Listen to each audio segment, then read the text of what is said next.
have a practice or are you running a business? Valuation is the ultimate KPI. Hey there, welcome to another episode of the Valuations Podcast, brought to you by Trulytics, the premier business intelligence platform for the wealth management industry. My name is Mike Langford, and I am the host of the Valuations Podcast, and this is episode 10, and I am extremely confident that this episode is going to change the way you look at the market forever.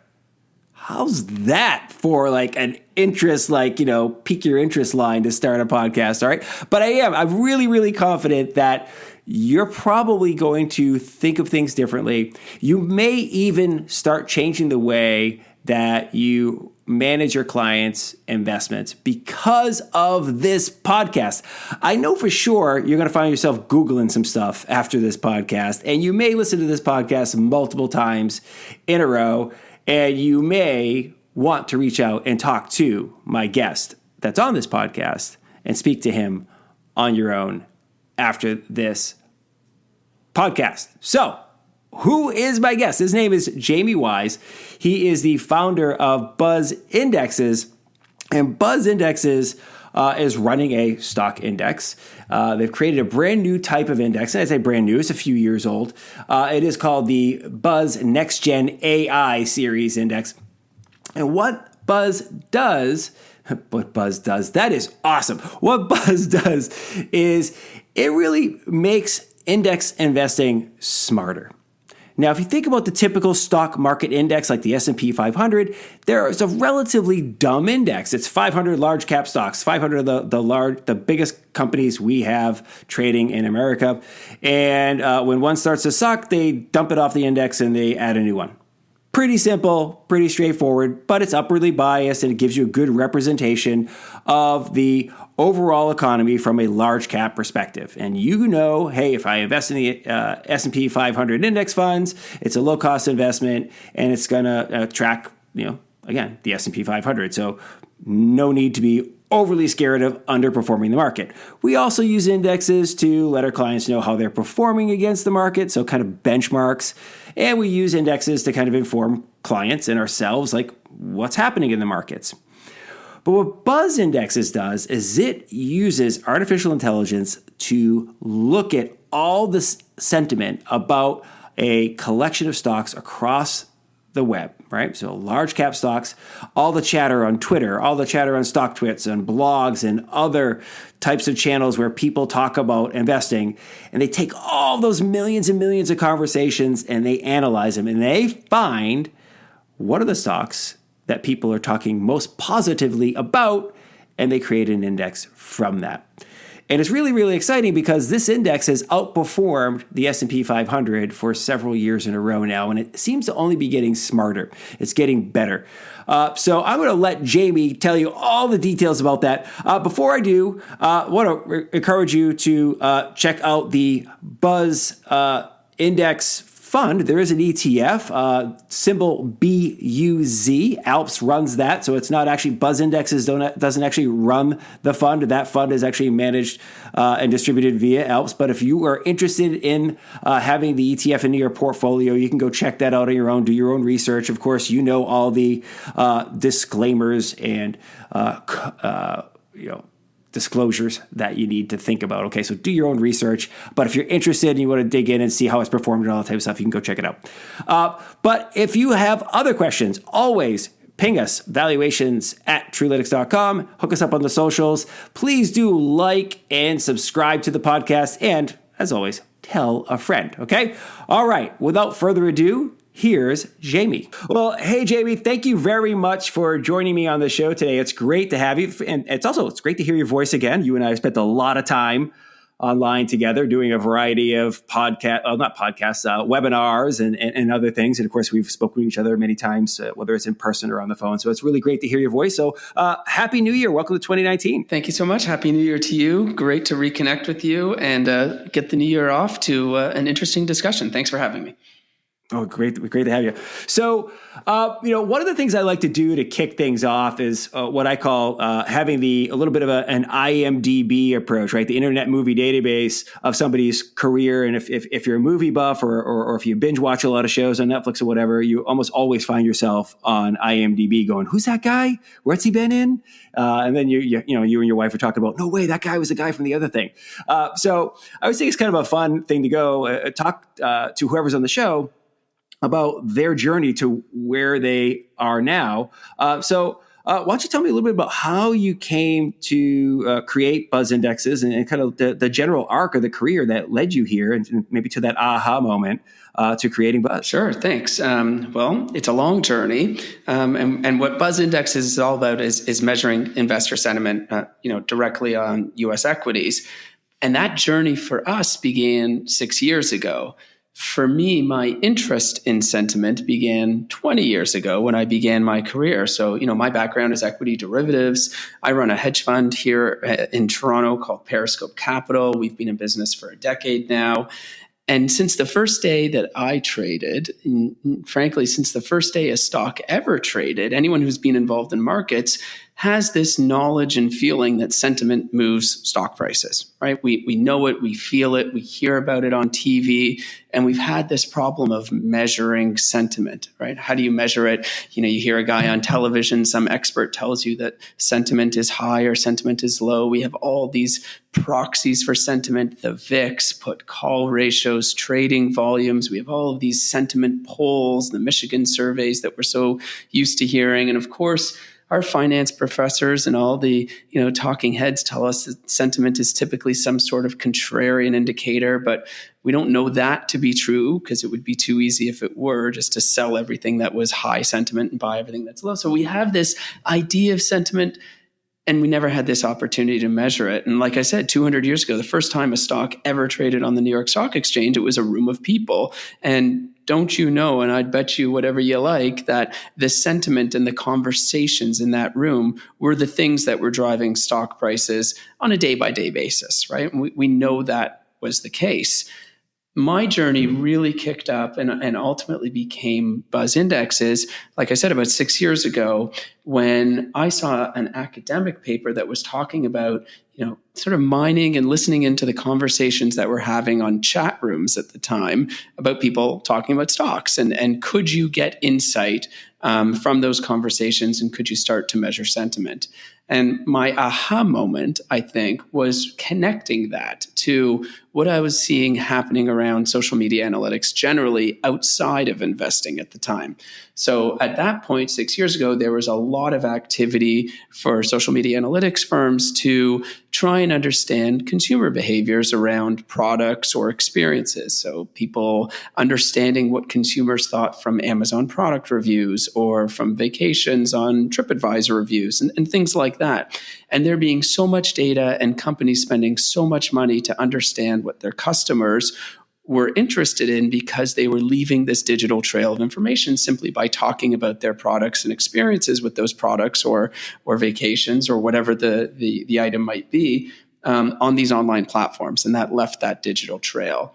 And for me, I believed strongly then that there would be this continued growth in online conversation around stocks and investing because that was a natural extension of people's online experiences. So what started with social experiences and Facebook and sharing social experiences grew to sharing experiences about products and other items in their lives. And why not?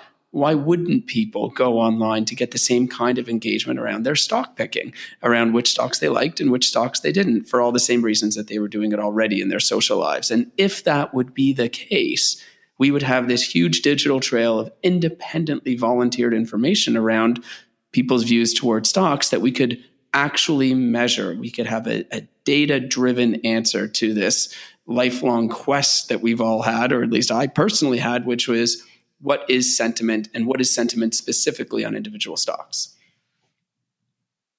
I love it. It's so, you and I met several years ago at something called Stocktoberfest, right? Which is an event that's put on by StockTwits, which is a social network specifically for kind of exactly what you're talking about, right? It's kind of like Twitter.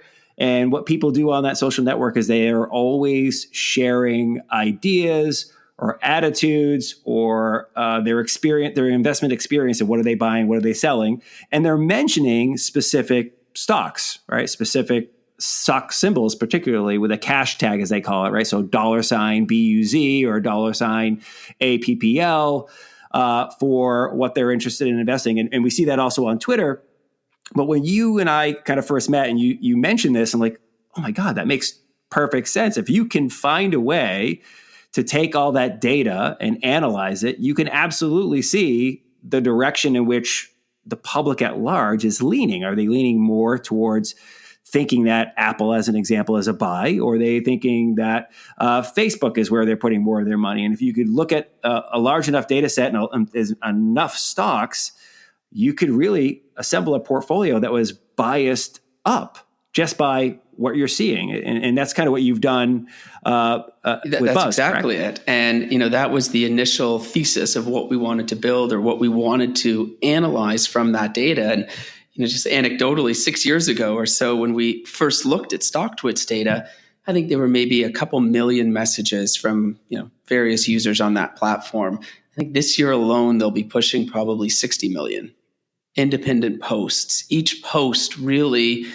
a conclusion to a research report, right? It's someone's view on a stock based on that stock's trading characteristics relative to their view of its fundamental value. They're saying it's a buy or a sell, right? And they're saying it from a diverse perspective, whether it's a fundamental reason, a technical reason, short-term, long-term. It's this massively diverse analyst community consistently opining on whether they like a stock or not, whether a stock is a buy or a sell. And it's great. So the first thought is, okay, yes, we're going to assemble all this information and we're going to make sense of it.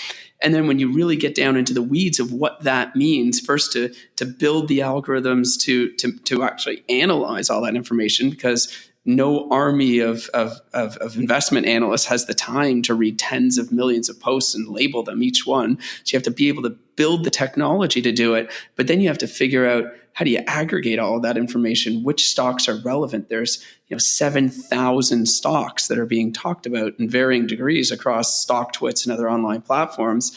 That was the first 2 years of our existence, was that research project of, what do we do with this? How do we extract value from this raw data set?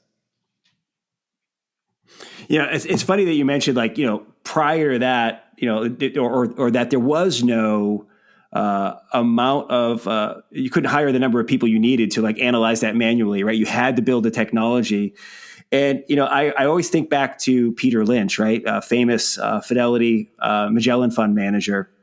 And this is back in the 80s. He was talking about how he would go to the mall and just kind of watch what kids were doing, watch what teenagers were doing in the mall, and what stores they were going into, so forth. And he was kind of gauging sentiment that way, but it was very much a, finger in the wind, a little bit approach, right? Kind of a little bit of educated guess, but instead you're actually taking a real hardcore data-driven approach to this. Absolutely. He was pulling a very small sample size, his local mall in whatever city he happened to live in, that was subject to all the, very niche demographic factors or trend factors in his specific city, and sort of hoping to extrapolate that nationwide, and how that might affect different companies and different stocks.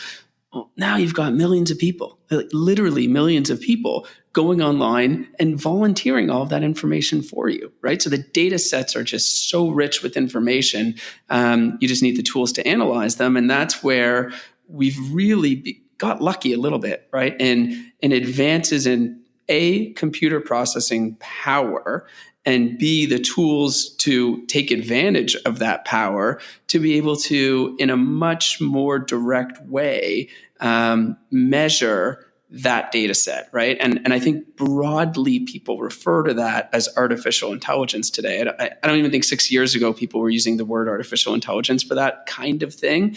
But generally, that's sort of what it is, right? Is being able to train computers to learn by experience, to get better results than, natural language processing 20 years ago or even 10 years ago was really just dictionary based, right? It would build a dictionary, label each word as being a positive or negative word, and then search text for those words and try and determine if, it's positive or negative based on your dictionary labeling. But that's really an algorithm. But what we can do now is so much more robust because we can train computers from properly labeled data sets to understand nuance and context and acronyms and slangs and all of the way people talk about different experiences. And what I can tell you, and one thing we learned very early on is, this idea of artificial intelligence today or natural language processing is so very task specific in the sense that people talk very differently on Amazon when they're talking about products than they do on TripAdvisor when they're talking about vacation experiences, and certainly the way they talk about stocks. So if you can train a model to understand the way people are talking about products on Amazon and then ask that model to then listen to a bunch of stock conversations, the accuracy rates just really go down because positive words mean negative things in stocks. Selling things might not be a negative thing when it comes to stocks. I can sell a put. That's a bullish stance on a stock, right? So there's all these different ways that you need to think about training your very specific tool to understand very specific sentences, much in the same way that image recognition or language translation is great, but your language translator can't recognize a picture of a dog or make you toast in the morning. There's no magic solution there. We're at this world where we have very, very good task-specific tools for very specific tasks that can handle large amounts of data. That's the AI world that we're living in today, but it can give you really good results if you've got it pointed at the right task. It's really, really fascinating to think about how far we've come, how quickly, right? 10 years, my son and I have a 14-year-old, and we talk about this a lot about how different the world is today than when I was a kid. But, we also have these conversations about, Bill Gates's famous quote of people overestimate how much change will happen in 2 years, but they underestimate how much change can happen in 10 years. And when I think about AI and social and all the data that we are, as users, user-generated reviews, as you mentioned, user-generated content that we're putting out in Twitter and talking about our investing, that has just gone up so dramatically large. You talked about StockTwit's growth. We've advanced so quickly, so fast that it's really exciting to start to see tools like the Buzz Index being available now for average investors and for advisors alike. And that really leads me to my next question is I always ask the question of why should advisors care? Why should broker-dealers care about this? But I guess what I mean by that is how do they take advantage of Buzz Indexes? What are some things that it can do for them in their practice? How can it help their clients knowing that they can leverage the technology that you're putting into practice with the Buzz Index? Yeah, so there's so much to talk about there. Let's start probably with what is this Buzz Index? What is this thing we created? And then from that, how can it be of value to an advisor or an advisor in having conversations with their clients, and what insights can they get from it? And how can they maybe demonstrate some thought leadership by using this as a resource, as a tool? One of the first things we wanted to do when we started, once we solved the problem of building the tool to be able to analyze all of these millions of posts, we then recognized problem number 2, which is, well, there's 7,000 stocks, there's tens of millions of posts happening every year. We can label each post as being bullish or neutral or bearish, but then how do we want to aggregate that, and what are we trying to show people? And the idea of sentiment to me, first off, was let's focus on large cap US equities because it's stocks that people understand and recognize and are familiar with. And by the way, there happens to be the most amount of conversation there. Naturally, they're the biggest stocks, so they're talked about the most. But then we wanted to try and think of sentiment not as this very short-term, high-frequency trading concept where someone maybe influential or perceived celebrity says something and the stock moves right away. What we wanted to do is try and really measure the underlying trend of sentiment, right? Where that is happening over a longer term. It's almost like a momentum indicator. And so we measure sentiment a little bit over that longer time period, say, total aggregate sentiment over the last few weeks, as this idea that sentiment can have momentum to it. And so it doesn't flip on a dime. It will see through some of the short term. We know short term sentiment can be very volatile depending on an earnings release or, some person on TV saying something or an analyst coming out with a report. But if longer term sentiment, like a moving average of sentiment, will see through a lot of that noise. And then we also want to only focus on stocks that are being talked about a lot. So that's important, right? We need to see that every day people are talking about a stock, regardless of some kind of news flow or something that's happening. That if we have this consistent and diverse level of conversation, then if we can analyze that and look at that data for what the overall sentiment is for the stock, it really can be reflective of overall market sentiment for that stock. And then, changes in sentiment really can be more representative and potentially more predictive of the stock price performance. So we created this index, right? And what does this index do? It says, okay, of the most talked about large cap US equities, right now there's about 300 to 350 or so stocks that are market cap greater than 5 billion that are talked about every day by a very large number of diverse individuals. Let's measure that and let's measure that each and every month.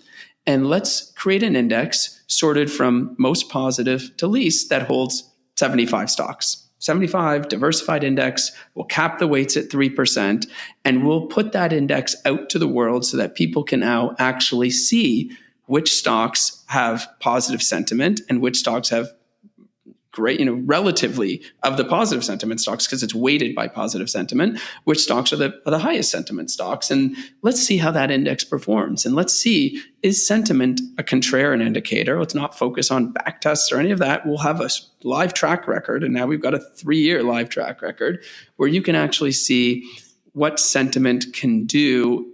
What kind of names come up in sentiment, and how does that index of positive sentiment names compared to a passive index like the S&P 500. How can an advisor use that? Well, now when we're talking about sentiment, we have transparency just like the S&P 500 would. You can look at our index, and every day you can see the names that are in there, and you can see the weights that they have. And so if you're an advisor and you might be interested in buying or selling a stock, you might want to check, how is that stock perceived from a sentiment perspective, right? You're already looking at it from a host of fundamental and technical factors. Those are all a given. You know that with data, and you can model those factors out. But sentiment was something you couldn't record. And that view of sentiment, is it in the Buzz Index or not, might give you added confidence to buy or sell the security. Maybe it's not in the Buzz Index, and that's another check mark to you saying, sentiment isn't really positive on this. I was thinking of selling this stock. That gives me confidence to sell it anyways, or vice versa. Secondly, it's really useful just as a talking point, right? And a really good use case of how changes in, sentiment's nothing new, but what has changed is people have been talking about stocks for hundreds of years, but they haven't been leaving this trail, this recording of their conversation. So now it can be analyzed. It can be analyzed with advanced technology. It can be analyzed at scale. And so we can have some degree of confidence that we're actually measuring sentiment directly as opposed to by some poll or by proxy. And I think that's a really interesting conversation to have. I do too. I think it's fascinating to me to think about it. And, one of the things I like to nerd out on is, when I go look at the index itself, and you can go to buzzindexes.com to see this, and you can scroll down on the page and see the current 75 holdings or stocks that are in the index. I think it's really interesting to then go out to Twitter and so forth and look up okay, what are people saying about this? And you really can see it supported in the chatter. As right now, as an example, the top 5 holdings in positions in the index are AMD, which is Advanced Micro Devices, Amazon, Square, Tesla, and Microsoft. And lo and behold, those are definitely some of the most talked about companies right now from a positive perspective, right? They're all feeling themselves, if you will, in the markets. Relatively to other equities. So that's really, really fascinating to see that in action. One of the things that you and I had covered once or twice before, I think when we did a webinar together, were some examples of how the Buzz Index, the AI, cause you to add something to the index and then remove it from the index and then add it back kind of smartly. Is there anything you can kind of share with a listener? I know it's kind of hard to do without a graphic, but is there anything you could like kind of share of a success story that somebody might be able to relate to, of like, how has the AI been able to identify something at the right time that would help the index? This is really the benefit of having our index being in the market for 3 years. We have so much data. Now, we talk about a lot of data. Now we have our own data to analyze, right? So it's really interesting to see how it's evolved over the last 3 years, given the growing data set, given more people talking about stocks, so it has more experience to learn from, and how it finds those positive sentiment stocks and which stocks and how many different ones it's able to isolate over the year. So let's look back at what I think are some cool stats over 2018 specific to the Buzz Index. So remember, the Buzz Index holds at any one time, and it's rebalanced each month, 75 stocks, 75 large cap US equities that represent the most positive sentiment stocks in the market at that moment in time in the month. Well, throughout 2018, Buzz held 190 unique stocks. Okay, so if you want to think about turnover or how many different names is it isolating at any one time, we've had 190 different large cap US equities in the portfolio for as little as 1 month or potentially for the entire year. What does Buzz do really well? I think Buzz does a great job at identifying trends and holding them so long as sentiment stays positive through the short-term sentiment noise. So you mentioned some of those stocks, and at the end of the day, Buzz is a stock-specific story, right? It's all about the stocks in the index. So what were the top 5 contributors to Buzz return last year? And Buzz, by the way, beat the S&P last year by about 4.5%. Top 5 names: AMD, Square, Twitter, Amazon, and Microsoft. Now, there's a couple interesting things about these 5 stocks. First, the Buzz Index held them in all 12 months. So it was always long these stocks. And for most of them, it was long at its near max weight allowed in the index, which is 3%. Interestingly enough, those stocks were amongst the best performing stocks in the market, which had a down year last year, as we all know. So AMD was up 80%, Square 60, Twitter 20, Amazon 30, Microsoft 20. So these stocks that really had price momentum going last year in a difficult market, sentiment identified them and sentiment never wavered. And I can tell you on all these stocks, especially maybe our top 2, AMD and Square, there were lots of short sell reports in the market, negative comments from analysts, some great earnings experiences, a bad earnings experience. Whatever the case was, sentiment remained strong throughout the entire year, and that gets reflected in the index. So that's pretty cool. The second interesting thing, if I look out of the 190 stocks, let's say we just look at the top 50 contributors to the returns last year. 15 of those 50 names generated a positive return for the Buzz Index, while the individual stocks themselves posted a negative return on the year. Okay, so let's think of that. Wow. That means, remember, Buzz is a long-only index, right? Even though I'm a hedge fund guy, this is a long-only, fully invested large cap index. So that means that there's timing in play here. Buzz is able to identify timing such that it could generate a positive return from 15 different names of its top 50 contributors while those stocks were still down on the year. So sentiment, I think that's sort of a little check mark in your box there, that sentiment can be predictive of things. And it's not necessarily this contrarian monster we've been taught of. And if you want a really specific example, Snap is probably the best one I can give you. So let's think back to Snap last year. Snap was down 62%, right? Getting destroyed by Facebook, all of the stories we've heard in the financial press. Snap was the number 11 most positive contributor to Buzz last year. Snap was part of the index in January. It was gone for the spring, came back in May, just through the summer, and then gone. And then if you look at a stock price performance of Snap, you'll see those were right before the rallies, right? So we saw this sentiment momentum building in that name, and we measured it just at the right level to hold it for that period. But as it changed, we were able to react to that. And it doesn't have to be on a day-by-day basis. You can, we're not trying to pick the absolute low and the absolute high. That's not what the model's trying to accomplish. But it can measure these changes in sentiment and be flexible enough to do it, to be in and out of stocks throughout the year, where you have a name like Snap.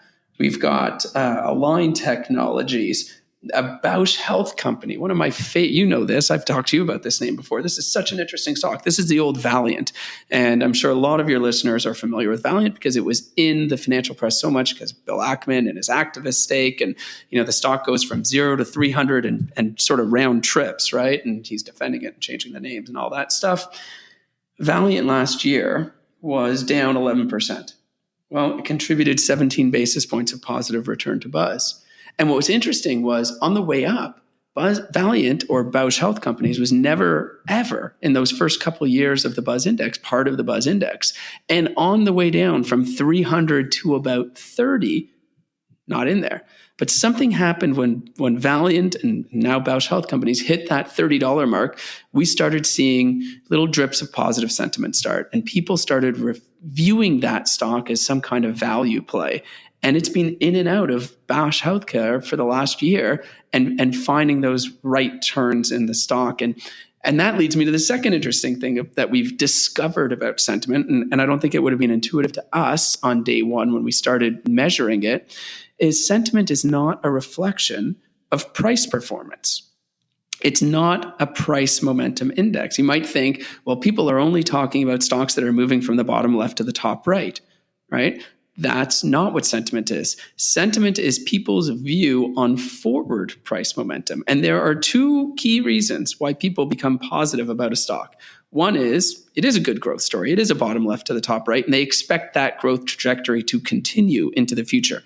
Not just because it happened in the past. They have an expectation, whether it's technical, fundamental, whatever their bent is, that's their view. The second is value. Stocks that are falling or have been beaten up, and people represent them as good value, right? They are trading at a low multiple. Their dividend yield is sustainable. All of the classic reasons why people like value stocks. So when you measure sentiment, you don't just get a bunch of high PE stocks that are trading at astronomical levels who have growth charts, the stock price performance off the chart. You get this barbell-like portfolio of a combination of value stocks like Bausch Health Companies, or interestingly, and recently a negative performer for Buzz, right? The last year's worst performer in Buzz, GE. Isn't that interesting, right? Certainly not a price performance name from the top left to the bottom right, but people viewed it positively from a value perspective, but early. Okay, so GE still in the index. We'll see what happens in 2019. Maybe it'll go from worst to first. It's certainly kicked off the year with a good rally. I think it's up 10% or so far this year. So people have that view of sentiment, and you get a portfolio of stocks where you have, there's a dividend yield to the underlying equities, and sort of the average price earnings level of the name in the Buzz Index right now is around 18, right? That is not what people might intuitively think when you think of sentiment. It's not momentum. It's not the MTUM ETM. It's forward momentum.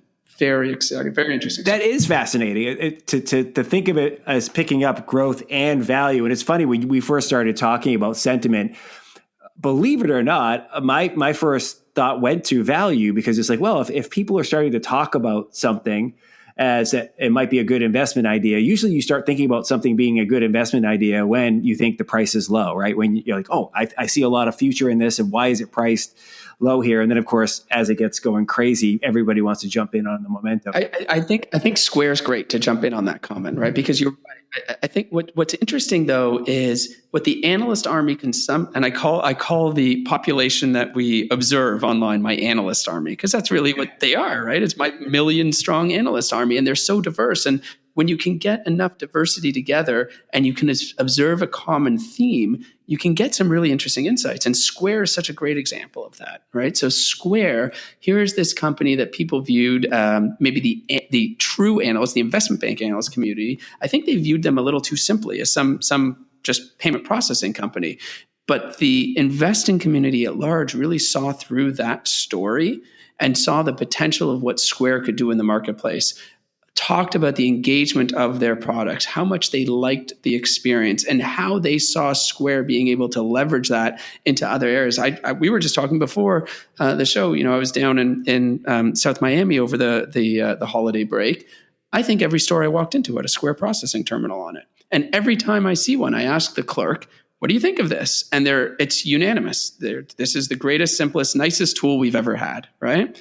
I think the investing community, the analyst army, saw that sea change coming more than anyone else, and was able to look through all of the noise that we heard in the financial press to capture that.